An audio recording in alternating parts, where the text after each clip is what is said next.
अधूरे मंदिर को प्राण प्रतिष्ठा करना ये सही है कि नहीं है? देखिए, अब किस दृष्टि से कर रहे हैं? प्रतिष्ठा तो करना उचित नहीं है, प्रथम पक्ष।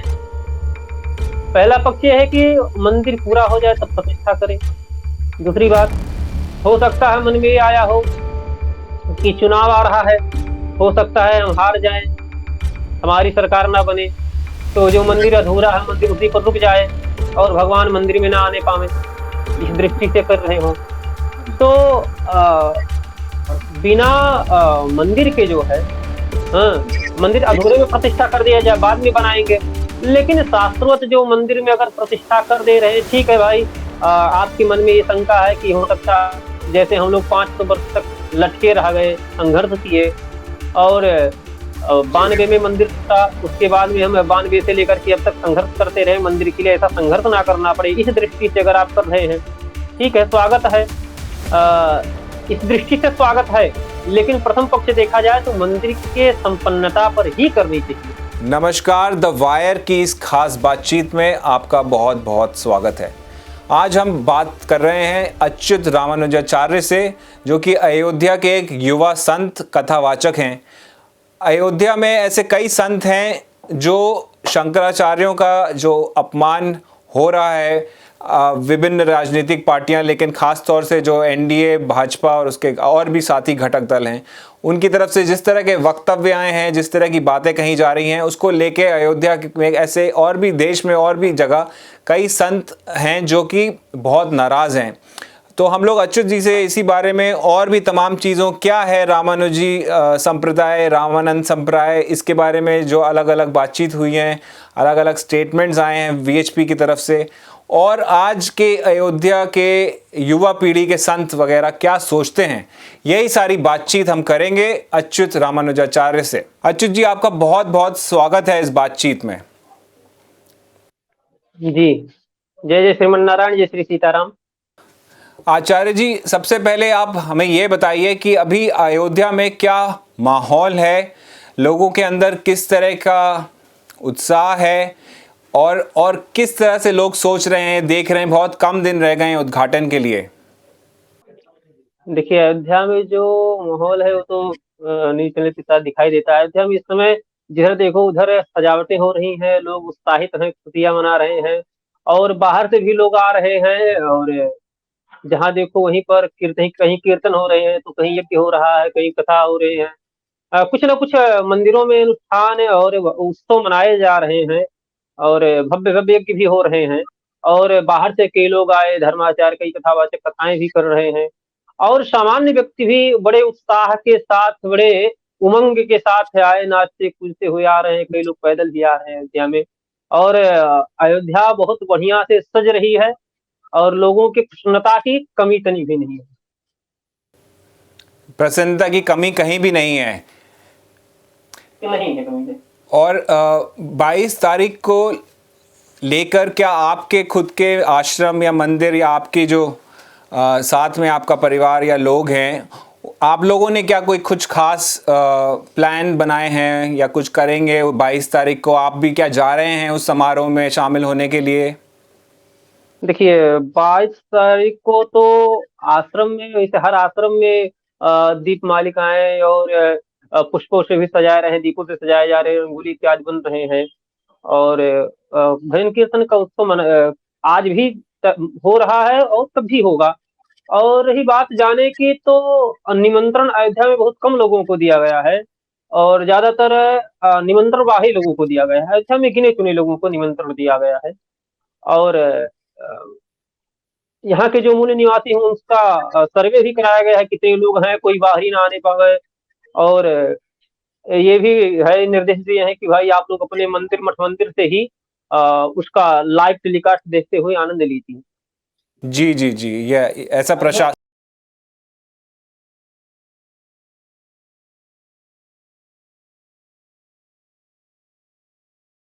क्या उससे क्या आपको थोड़ा सा बुरा लग रहा है कि आप चाहते हैं सब लोग, आप लोग अयोध्या के जो संत समाज है और भी श्रद्धालु हैं, वहाँ के मूल निवासी हैं, वो लोग सब वहाँ पर नहीं मौजूद रह पाएंगे? हालांकि अयोध्या तो पूरा ही पवित्र स्थल है लेकिन आप लोग उस प्रोग्राम में शायद शामिल नहीं हो पा रहे हैं। प्रशासन ने कुछ उसमें कुछ अपने खुद इंतज़ाम किए हैं, उसमें सबको नहीं बुलाया जा रहा है, बहुत गिने चुने लोग हैं।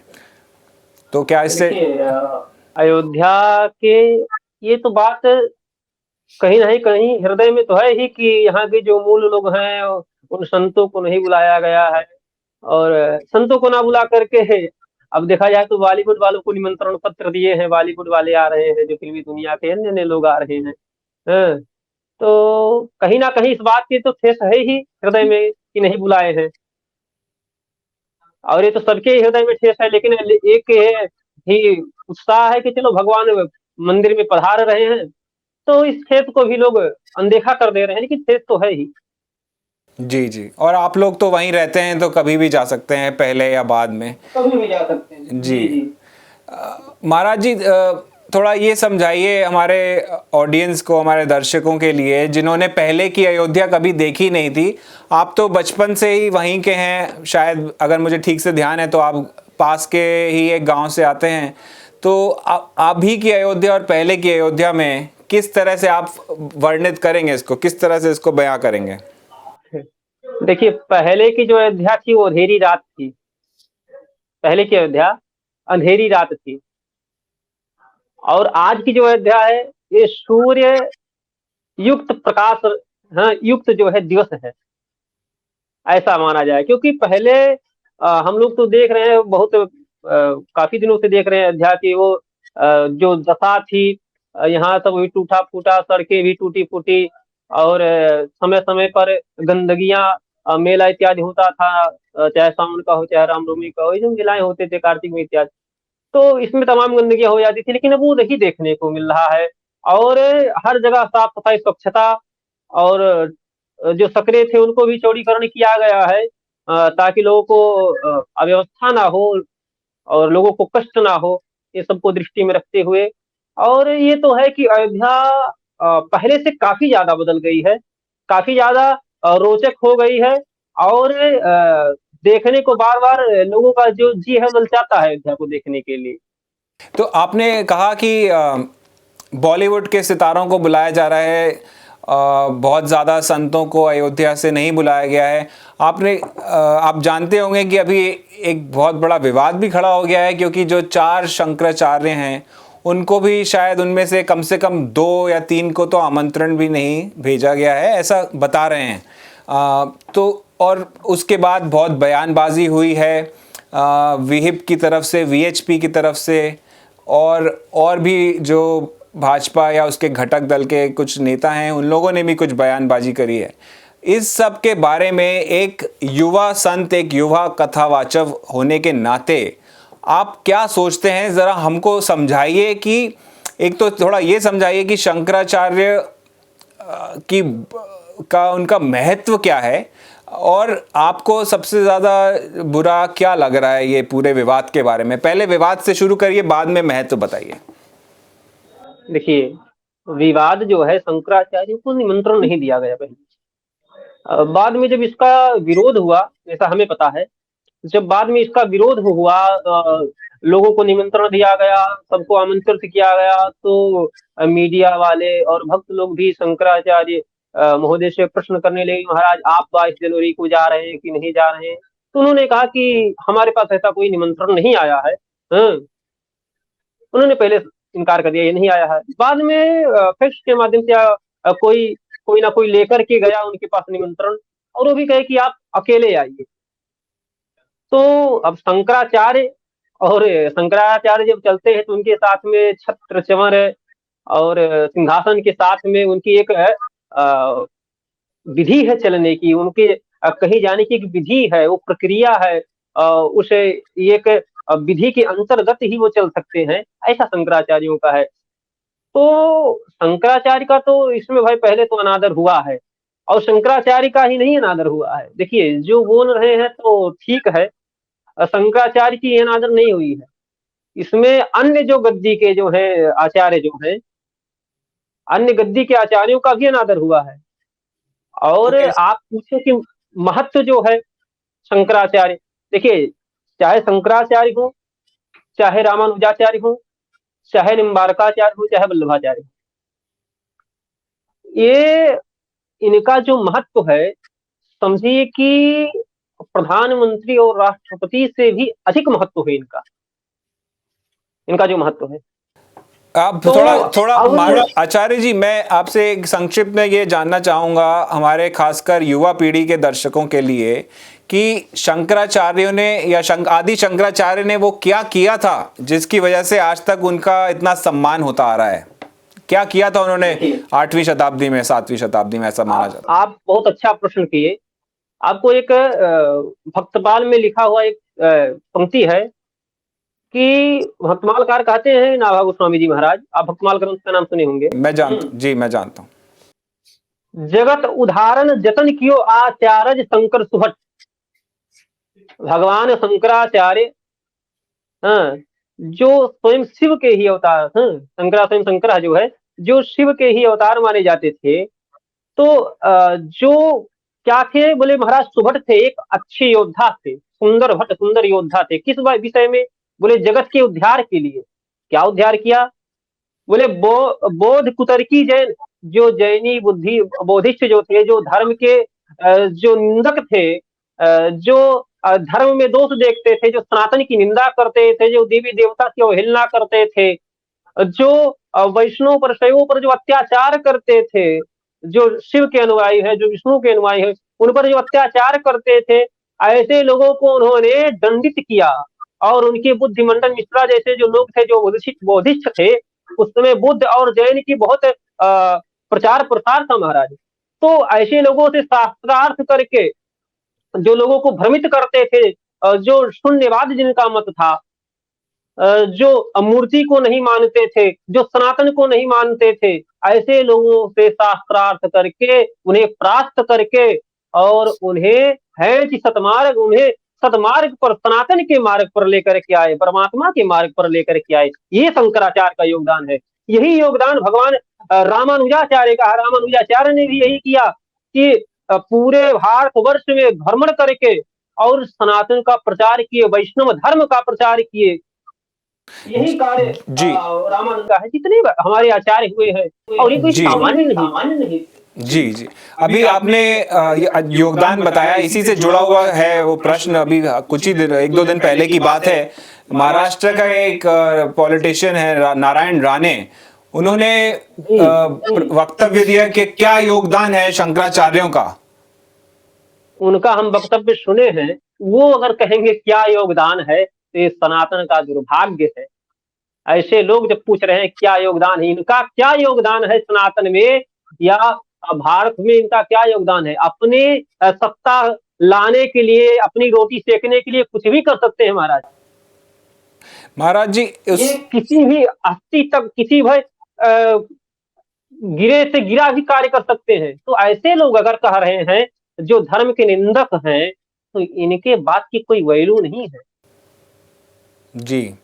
और फिर भी हम देख रहे हैं आचार्य जी, आपने कहा कि आदि शंकराचार्य ने सनातन धर्म और बाकी जो भी दिक्कतें आ रही थी उस वक्त हिंदू धर्म में, उसको उन्होंने निराकरण किया। और शंकराचार्य अभी के जो इस पूरे प्रकरण में शंकराचार्य उन्होंने बोला भी है कि ये अशास्त्रीय ढंग से हो रहा है, और आप भी ये मानते हैं कि ये अशास्त्रीय ढंग से हो रहा है, और प्राण प्रतिष्ठा करने में इस वक्त ये क्यों एकदम सही 100% सही नहीं है। ये अगर इसमें थोड़ा आप हमें समझाएं कि क्या इसमें, क्या उनका पॉइंट क्या है, क्या हो रहा है अभी, प्राण प्रतिष्ठा क्यों नहीं होना चाहिए। हम स्वामी श्री अवधूतेश्वरानंद जी का हम वो वीडियो देखे हैं। उन्होंने जो वर्णन किया है वो सत्य बोले हैं कि भाई जो मंदिर होता है उसे भगवत स्वरूप ही मानते हैं। और अग्नि पुराण इत्यादि ग्रंथों का दास ने अध्ययन किया है, उसमें जो मंदिर वो भगवान का ही स्वरूप मानते हैं। तो मंदिर को जो भगवान का स्वरूप माने हैं कि मंदिर जो है साक्षात भगवान ही है, और भगवान के साथ साथ मंदिर की प्रतिष्ठा होती है, मंदिर की प्रतिष्ठा होती है। और जब प्रतिष्ठा हो जाता है तो अंत में जब सारा कार्य हो जाता है, तो जो यजमान होता है, आचार्य होता है, वो संकल्प करके भगवान को वो मंदिर भेंट करता है। जो शिखर होता है, शिखर को भगवान का विमान मानते हैं। आचार्यों द्वारा। शिखर मतलब मंदिर का सबसे ऊंचे का हिस्सा जिसपे पताका या झंडा लहराता है, वही शिखर। जिस पर कलश लगता है, जिस पर कलश लगता है, तो वो जो है कलश जो है उसे जो शिखर है, भगवान एक कहा हो गया, यहाँ भगवान बैठे उसके ऊपर छत, उसके ऊपर शिखर, तो वो जो शिखर जो बनाया जाता है गुम्बद जिसे कहते हैं, सामान्य भाषा में गुम्बद, तो उसे विमान का उपमा दिया गया है, वो भगवान का विमान है, मंदिर को भगवान का विमान माना गया है। तो अंत में संकल्प करके जो है आचार्य और जो जजमान होते हैं भगवान को समर्पित करते हैं कि हे प्रभु, अब तक हमने इसको संवारा बनाया, आज से ये मंदिर, ये विमान आपका है। जी जी। तो अभी वो शिखर तो बना नहीं है। और आपने एक और चीज कही कि कुछ कुछ जैसे अगर आपके परिवार में कोई मृत्यु हो जाए, उससे भी जुड़ा हुआ है कोई एक विषय बिंदु है जो आप कहना चाहते हैं, कि आप बता रहे थे आप शायद मुझे। देखिए, जो मोदी जी पर जो आक्षेप लगाए जा रहे हैं कि वो प्रतिष्ठा करने की अधिकारी नहीं है, देखिए, जजमान तो मूलतः कोई दूसरा है, हमें जैसा पता लगा है, ये केवल ऐसा जाएंगे भगवान को पढ़ाने के लिए। ऐसा आज की ऐसी कुछ रिपोर्ट्स आई हैं जिसमें बनारस के जो, पर हमें ये पक्का अभी कह नहीं, इसमें ज्यादा एकदम क्लैरिटी नहीं है अभी। जी जी, तो उसमें कोई जजमान दूसरा है। ये जो जाएंगे भगवान को पधराने के लिए, जो 12 बजे जो मुहूर्त है उसी में इसको जाएंगे भगवान को पधराने के लिए। बात रही नरेंद्र मोदी जी की शुद्धता की बात, तो जैसे आप देखेंगे सामान्य रूप से जब किसी के घर में किसी की मृत्यु हो जाती है तो उसे 10 दिन का सूतक लगता है, इसे छूत कहते हैं। उसे लोग छूते नहीं है, उसको घर का अन्न जल नहीं लेते हैं, ये सब होता है। और जब 10 दिन बीत जाता है तो 10 दिन पर 10वें दिन वो क्या करता है, अपना बाल और दाढ़ी मूछी सब बनवाता है, क्योंकि वो बाल जो है अशुद्ध हो गया, व्यक्ति अशुद्ध हो गया है, तो क्षौर करके पंचगव्य इत्यादि ले करके यज्ञोपवीत बदल करके, जो यज्ञोपवीत बदलने वाले हैं उनकी मैं बात कर रहा हूँ। लेकिन अब मोदी जी के तो यज्ञोपवीत धारण करने वाले हैं नहीं, वो यज्ञोपवीत धारण नहीं कर सकते हैं। लेकिन इनके जो बात उठ रही है अंदर से कि इनके माता जी का जब स्वर्गवास हुआ, अभी ज्यादा दिन तो नहीं हुआ, थोड़ा ही दिन महीने अभी हुए हैं, महीनों में है, बस वर्षों में नहीं है। तो इनकी माता जी का जब स्वर्गवास हुआ तो ये आ, आप देखे होंगे कि इधर स्वर्गवास हुआ तो वो कहीं मंच पर कहीं गए थे, अपना कोई कार्यक्रम था। अच्छी बात है, देश के हित के लिए कहीं जाना कोई बुरी बात नहीं है। लेकिन जब 10 दिन का समय जो था वो बीता तो ये दाढ़ी बाल आज तक नहीं बनवाए हैं, उसको कटवा लेते हैं। और हमारे यहाँ कटवाने का विधान नहीं है। कोई भी यज्ञ कार्य करता है, कोई भी धर्म कार्य करता है, तो शास्त्रों का ऐसा मत है कि व्यक्ति को क्षौर करना चाहिए। व्यक्ति को क्षौर, क्षौर मतलब बाल दाढ़ी मूछी सब छिलवाना चाहिए। तो मोदी जी वो तो किए नहीं है। अच्छा, जब तक व्यक्ति क्षौर नहीं करता है और वो शुद्ध नहीं होता है, तो मूर्ति छूने की दूर की बात है, वो मंदिर के सीढ़ियों पर भी चढ़ने का अधिकारी नहीं होता है, और उसके द्वारा कोई भी धार्मिक अनुष्ठान नहीं हो सकता, ऐसा शास्त्रों का मत है, जब वो शुद्ध जब तक नहीं होगा। इसका इसका जवाब वीएचपी के चंपत राय जी ने इस तरह से दिया कि ये तो रामानंदी संप्रदाय का मंदिर है। तो क्या रामानंदी संप्रदाय में ये सब नहीं लागू होता क्या, अगर उनका कोई मंदिर का उद्घाटन हो रहा हो, प्राण प्रतिष्ठा हो रहा हो? चंपत राय जी की आप बात, बहुत अच्छा आप बात छेड़े। चंपत राय जी, अभी हम चंपत राय जी का बयान सुन रहे थे। चंपत राय जी तो नरेंद्र मोदी जी को भगवान विष्णु का अवतार मानते हैं। अब हम तो इसको नहीं स्वीकार करेंगे। उन्हें नरेंद्र मोदी जी प्रधानमंत्री, ठीक अच्छे प्रधानमंत्री है, देश का विकास कर रहे हैं, देश को मजबूत कर रहे हैं, हिंदुत्व ला रहे हैं, ठीक अच्छी बात है, बहुत बढ़िया बात है। जो कोई नहीं कर रहा तो ये कर रहे हैं, अच्छी बात है, बहुत सुंदर बात है। लेकिन अगर चंपत राय जी के कथन पर जाया जाए तो नरेंद्र मोदी जी भगवान के अवतार कहे जाएंगे, लेकिन ऐसा नहीं है। चंपत राय जी जो बयान दे रहे हैं गलत दे रहे हैं।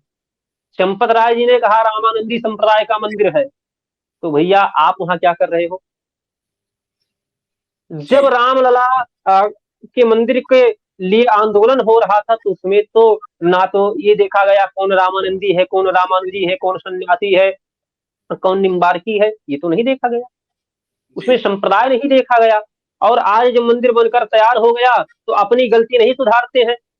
आप अपनी गलती नहीं सुधार रहे हो, अपने वक्तव्य पर भी वक्तव्य देते जा रहे हो, चंपत राय जी को तो क्षमा मांगना चाहिए, प्रेस वालों को बुला करके, मीडिया को बुला करके उन्हें क्षमा मांगना चाहिए सनातन से।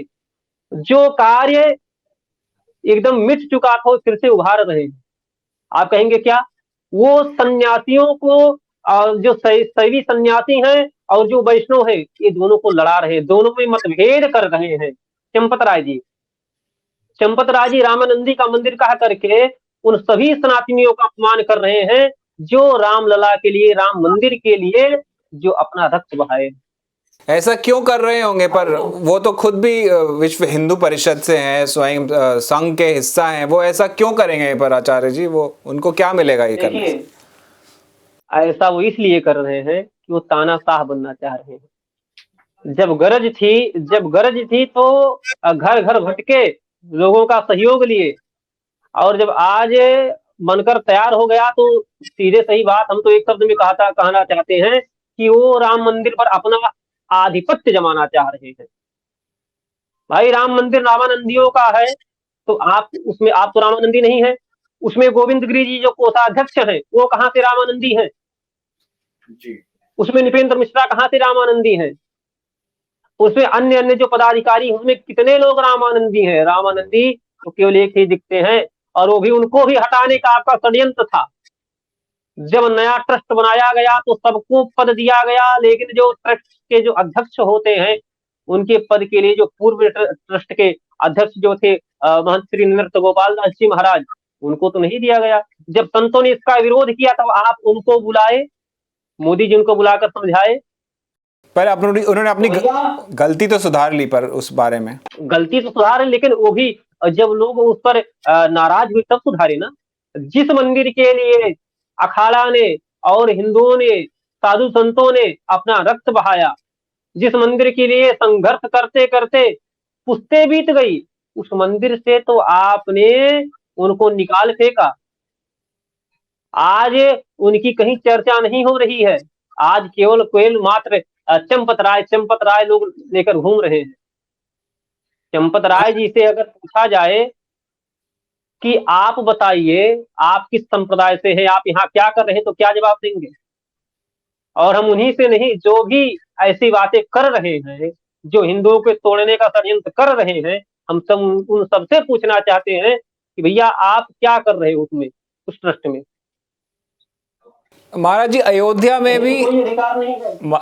में भी कुछ संत हैं जो अपने आप को परमहंस और इस तरह से उपाधियों से खुद को सजा के रखते हैं। उनमें से एक उन्होंने कुछ एक ऐसा वक्तव्य दिया जिसको सुन के काफी लोग उससे भी दुखी हुए। आपने सुना वो? परमहंस जी महाराज का हमने वक्तव्य सुना। उन्होंने कहा कि जो हो रहा है शाश्वत हो रहा है, ठीक है भाई, शाश्वत हो रहा है, लेकिन अगर परमहंस जी जो है जगत गुरु, अपने आप को जगत गुरु कहते हैं कि मैं जगत गुरु परमहंस आचार्य तपस्वी पीठाधीश्वर, उनसे पूछो उन्हें जगत गुरु बनाया कौन? जो दंड लेकर चल रहे हैं, दंड वो कहाँ से ग्रहण किए, किसके द्वारा दंड उन्हें प्रदान किया गया? वो जगत गुरु बने तो जगत गुरु किस आधार पर मरे? अपने आप लिखने से जगत गुरु हो जाता है? चंदन लगा लो चौड़ा सा, उसके बाद में एक दंड ले लो, उसमें गेरुआ कपड़ा डाल करके वो डंडे में ऊपर ढक लो और लेकर चलो, हम भी जगत गुरु हैं। जगत गुरु की एक मर्यादा होती है, उसे संत समाज चुनता है, उसे अखाड़ा चुनता है, उसे संप्रदाय के जो मूल गद्दी के जो होते हैं, मुख्य जो होते हैं, वो चुनते हैं जगत गुरु। जगत गुरु की एक योग्यता होती है, वो विद्वान हो। गुरु का अर्थ जो लोगों के अंदर से अंधकार को नष्ट कर दे, प्रकाश को जो लावे। जो स्वयं अंधकार में बैठा हुआ है वो क्या लोगों को अंधकार को दूर करेगा? और उनमें परमहंस जी से तो हमने चैलेंज भी किया था, अभी कल की बात है। परमहंस जी ने कहा कि जो भी शंकराचार्य नहीं मानते वो आकर हमसे शास्त्रार्थ करें। हमने कहा भैया महाराज जी 1 मिनट का समय देंगे, आप शास्त्रार्थ की बात कर रहे हैं, आप हमसे पहले कर लो। और परमहंस जी से हम अभी खुले शब्दों में कह रहे हैं कि आप केवल शास्त्रार्थ का अर्थ बताओ, शास्त्रार्थ करने की दूर बात है, शास्त्रार्थ का अर्थ बता दो तो हम आपको माने। वो अभी ये समझिए कि ये शास्त्र के विषय में अंगूठा टेक है। राम मंदिर के आंदोलन में जब वो मंदिर बनाने की बात आई तो हम जलकर मर जाएंगे, हम आत्महत्या कर देंगे, चिता पूजन करेंगे, फैसला आने से पहले और नाटक नौटंकी करके फेमस होना एक अलग विषय है। फेमस तो एक जोकर भी हो जाता है, फेमस एक जोकर भी हो जाता है जो लोगों को हंसाता है। फेमस एक चोर भी हो जाता है जो बारीकी से चोरी करता है। फेमस होना एक अलग विषय है। और धर्म के ग्रंथों को देखना, ज्ञान को अर्जन करना एक अलग विषय है।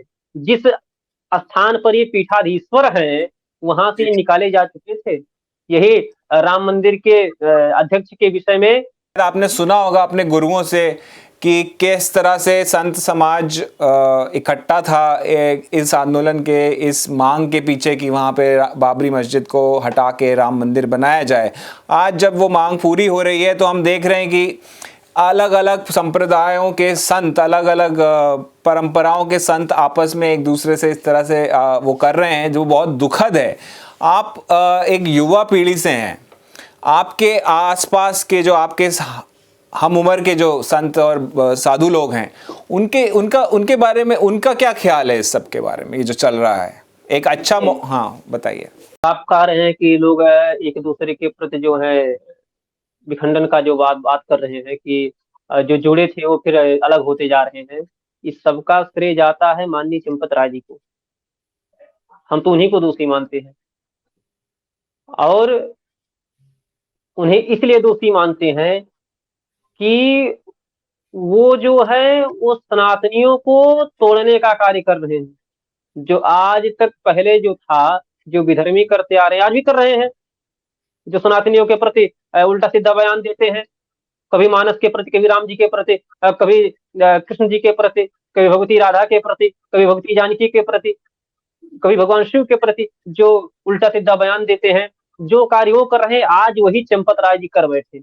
अगर चंपत राय जी गलती नहीं किए होते तो आज सुना ऐसी बयानबाजी वो ना करते। जैसे वो मोदी जी को जो प्रधानमंत्री है उनको जाकर निमंत्रण दे सकते थे, उनसे आग्रह कर सकते थे, तो क्या चारों शंकराचार्य जो हैं और जो रामानुजाचार्य हैं, जो तोताद्री गद्दी के जो हैं, जो अन्य अन्य जो गद्दी के जो हैं, जो द्वाराचार्य हैं, क्या उनके पास निमंत्रण नहीं ले जा सकते थे? या तो आप किसी के पास मत ले जाते निमंत्रण, आप किसी के पास मत ले जाते, सबको आप फिक्स कर देते जैसे आप कर रहे हैं, तो ये दशा नहीं होती। आचार्य जी, जैसे कि बीजेपी के लोगों ने शंकराचार्यों को बोला है वो कांग्रेस के, ऐसे आप पे भी लोग बोल सकते हैं कि आप शायद कांग्रेस के या किसी और पार्टी के होंगे, या आप ऐसे आप पे भी मैं ये कहना चाह रहा हूँ कि बहुत कम लोग कुछ और कह रहे हैं, आप उनमें से एक हैं। आपको क्या अपने लिए कोई चिंता उस तरह से नहीं है? अगर सत्य बोल दो, उस सत्य में अगर बीजेपी की निंदा हो जाए, सत्य में बीजेपी की निंदा हो जाए, भाजपा की निंदा हो जाए, तो कहेंगे कांग्रेसी है। और उस सत्य में कांग्रेस की निंदा हो जाए तो कहेंगे भाजपा ही है। भाई व्यक्त करे क्या, या तो मौन होकर बैठ जाए। सफाई भी कह सकते हैं, मौन होकर जी, सफाई भी कह सकते हैं, सफाई भी कह सकते हैं।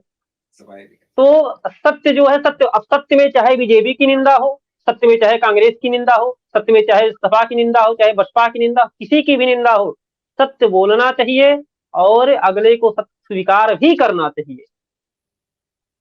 जी जी। तो महाराज जी, आखिरी ये बताइए कि आपके हिसाब से अभी मंदिर का उद्घाटन होना चाहिए था कि नहीं होना चाहिए था, कब होना चाहिए था और किस तरह से होना चाहिए था? ये इसमें उन्होंने साफ तरह से शंकराचार्यों को शामिल नहीं किया, पर उनका कहना है क्योंकि ये रामानंदियों का मंदिर है, और ये बात तो सच भी है कि अयोध्या रामानंदी संप्रदाय का एक मुख्य केंद्र है। तो क्या वो पूरी तरह से गलत है क्या चंपत राय इस बारे में? एक इंसान जिनकी पत्नी नहीं है, क्या वो प्राण प्रतिष्ठा नहीं कर सकता? ये लोगों के मन में इसके बारे में संदेह, क्लियरिटी नहीं है, तो आप बताएंगे कि क्या ऐसा है क्या शास्त्रों के अनुसार? देखिए, प्रतिष्ठा की जो बात रही, पत्नी, ओ कहा गया है कि बिना पत्नी के जो है कोई भी कार्य व्यक्ति नहीं कर सकता है बिना पत्नी के। पत्नी साथ में होनी चाहिए। कोई भी धर्म कार्य के लिए, कोई धार्मिक अनुष्ठान इत्यादि कर रहा है, यज्ञादि कर्म कर रहा है, तो उसमें पत्नी को होना आवश्यक है। नारद जी ने कहा कि अपत्नी को नरो राजन कर्म यज्ञ न जायते, बिना पत्नी के कोई धार्मिक कर्म नहीं हो सकता है। अब पत्नी रही तो वैकल्पिक व्यवस्था, जैसे भगवान रघुनंदन अश्वमेध कर रहे थे, तो भगवती जानकी नहीं थी, तो लोगों ने कहा भाई दूसरा विवाह कर लीजिए। राम जी ने कहा हम विवाह नहीं करेंगे, तो एक सोने की सीता बनाई गई। आप जी जी। वाल्मीकि रामायण में देखेंगे। तो एक वैकल्पिक व्यवस्था की जाए। आज भी होता है, अगर पत्नी उपस्थित नहीं है तो लोग है कुछ ना कुछ उसका व्यवस्था कर देते हैं, और उसके बगल में कुछ ही रख देते हैं, कुछ ही रख देते हैं, उस पर कहते हैं भाई इनको पत्नी स्वीकार किया जाए। वैकल्पिक व्यवस्था किया जाता है, लेकिन मूलतः पत्नी साथ में होनी चाहिए कार्य के लिए। और पर अधूरे मंदिर को प्राण प्रतिष्ठा करना ये सही है कि नहीं है? देखिए, अब किस दृष्टि से कर रहे हैं। प्रतिष्ठा तो करना उचित नहीं है, प्रथम पक्ष। पहला पक्ष यह है कि मंदिर पूरा हो जाए तब प्रतिष्ठा करें। दूसरी बात, हो सकता है मन में ये आया हो कि चुनाव आ रहा है, हो सकता है हम हार जाएं, हमारी सरकार ना बने, तो जो मंदिर अधूरा है मंदिर उसी पर रुक जाए और भगवान मंदिर में ना आने पावे, इस दृष्टि से कर रहे हो। तो बिना मंदिर के जो है, हाँ, मंदिर अधूरे में प्रतिष्ठा कर दिया जाए, बाद में बनाएंगे। लेकिन शास्त्रोक्त जो मंदिर में अगर प्रतिष्ठा कर दे रहे हैं, ठीक है भाई, आपके मन में ये शंका है कि हो सकता है जैसे हम लोग 500 वर्ष तक लटके रह गए, संघर्ष किए, और 92 में मंदिर टूटा, उसके बाद में हम 92 से लेकर के अब तक संघर्ष करते रहे मंदिर के लिए, ऐसा संघर्ष ना करना पड़े, इस दृष्टि से अगर आप कर रहे हैं, ठीक है, स्वागत है। इस दृष्टि से स्वागत है। लेकिन प्रथम पक्ष देखा जाए तो मंदिर के संपन्नता पर ही करनी चाहिए प्रतिष्ठा। इस बात पे खुश नहीं है कि शंकराचार्यों का अपमान और अवहेलना हो रही है धर्मशास्त्र की, ये बात, हाँ ये बात तो सही है। आप चंपत राय कुछ भी करें, मोहन भागवत कुछ भी करें, लेकिन धर्माचार्य का अपमान हमसे बर्दाश्त नहीं होगा। आप प्रतिष्ठा करिए, कोई बात नहीं, प्रतिष्ठा करिए, ठीक, अच्छी बात है, प्रतिष्ठा कर देंगे, मंदिर बनता रहेगा, ठीक है। मंदिर पर लोग जब बनाएंगे मंदिर तो जूते चप्पल पहन करके मंदिर के ऊपर चढ़ेंगे, तब शिखर बनाएंगे, कलश लगाएंगे, अच्छी बात है, कोई बात नहीं है, हमें वो भी स्वीकार है। लेकिन हमारे धर्माचार्यों का अपमान हमसे नहीं देखा जाएगा। और जो भी शंकराचार्य को चैलेंज करना चाहता है, पहले भैया वो आकर के शंकराचार्य को छोड़ो, हम लोगों से पहले शास्त्रार्थ कर लो। अगर शास्त्रार्थ की इतनी ही उत्सुकता है तो आकर शास्त्रार्थ करो, और हमें परास्त करना, फिर शंकराचार्य जी को परास्त करना, फिर रामानुजाचार्य को परास्त करना। आचार्य जी, हमसे बात करने के लिए बहुत बहुत धन्यवाद। आपने समय निकाला द वायर से बातचीत करने के लिए, धन्यवाद। धन्यवाद। जय श्री राम।